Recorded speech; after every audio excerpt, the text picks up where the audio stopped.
வணக்கம். திருப்பூர்ச்சினம் சேனலுக்கு உங்களை பக்தியோடு அழைக்கிறேன்.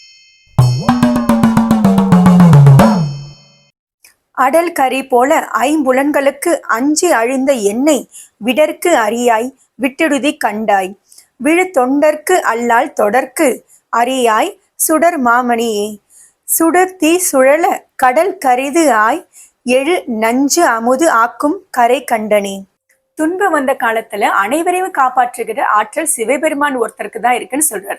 ஏன்னா பார்க்கடலை கடைஞ்சப்போ அதுல ஆழகால விஷத்தால வெண்மையா இருந்த பார்க்கடல் கூட கருப்பா மாறிடுச்சு.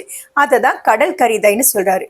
அந்த விஷத்தை சிவபெருமான் குடிச்ச பிறகு, அதாவது இறைவன் கிட்ட அந்த விஷம் போன பிறகு அந்த விஷத்தோடைய தன்மையும் குணமும் கூட மாறிடுச்சு இல்லையா?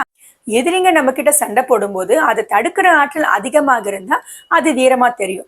அப்படி இல்லைன்னா அது பயமா தானே தெரியும். அது போலவே 5 யானைகள் போல இருக்கிற இந்த 5 புலன்களுக்கு நடுப்புற மாட்டிட்டு நான் கஷ்டப்பட்டுட்டு இருக்கேன். கஷ்டப்பட்டு இருக்கிறவங்கள பக்கத்துல இருக்கிறவங்க கூட காப்பாற்றணும்னு நினைக்கும் போது என்னை ஆண்டவனாகிய நீ என்னை கைவிடக்கூடாது. கண்டது செய்து கருணை மட்டு பருகி கழித்து மிண்டுகின்றேனை விடுதி கண்டாய்.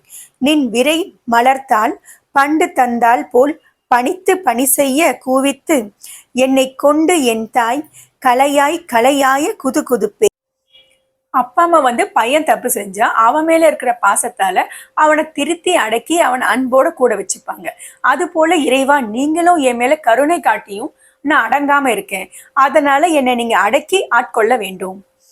பையனுக்கு அப்பா அவனுக்கு தேவையான சாப்பாடு, பணம், துணிமணி, நகை இதெல்லாம் வாங்கி கொடுத்து அவனை சந்தோஷப்படுத்துறது போல நீங்களும் எனக்கு கருணை என்ற தேனை ஊட்டினீங்க. அதனால தேன் குடிச்ச வண்டு போல அடங்கி இருக்க வேண்டிய நான் அடங்காம ஆணவத்தால திரிகிறேன். குருந்த மரத்தடியில குருவா வந்த போது இவருக்கு கிடைச்ச இன்பம் இப்ப அவரை பிரிஞ்சதால இல்ல. அதற்கு தடையா இருக்கிற ஆசையெல்லாம் போக்கி மறுபடியும் உங்களுடைய திருவடி மலர தந்தருள வேணும். குதுகுதுப்பு இன்றி நின்று என் குறிப்பே செய்து நின் குறிப்பில் விதுவிதுப்பேனை விடுதி கண்டாய்.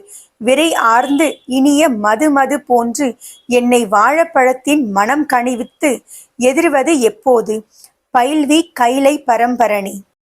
இறைவன் பல ஸ்தலங்களிலும் எழுந்தருள் இருந்தாலும் ஞான பரம்பரை திரு கைலாயத்திலிருந்தா என்ற ஞாபகம் இவருக்கு வரவே கைலை பரம்பரணை அப்படின்னு வர்ணிக்கிறாரு. வாழைப்பழம் தானே பழுக்கும், இல்ல புகை போட்டு பழுக்க வைப்பாங்க. அது போல என்னுடைய மனம் தானே நல்ல வழிக்கு போற மாதிரி தெரியல. அதனால நீங்களே திருவுள்ளம் கொண்டு என் மனம் போற போக்கில் போற என்ன எனக்கு வைராகியத்தை உண்டு பண்ணி எனது மனதை பக்குவப்படுத்தி நான் உன்கிட்ட சேர நேரம் தான் எப்போது. நன்றி, வணக்கம்.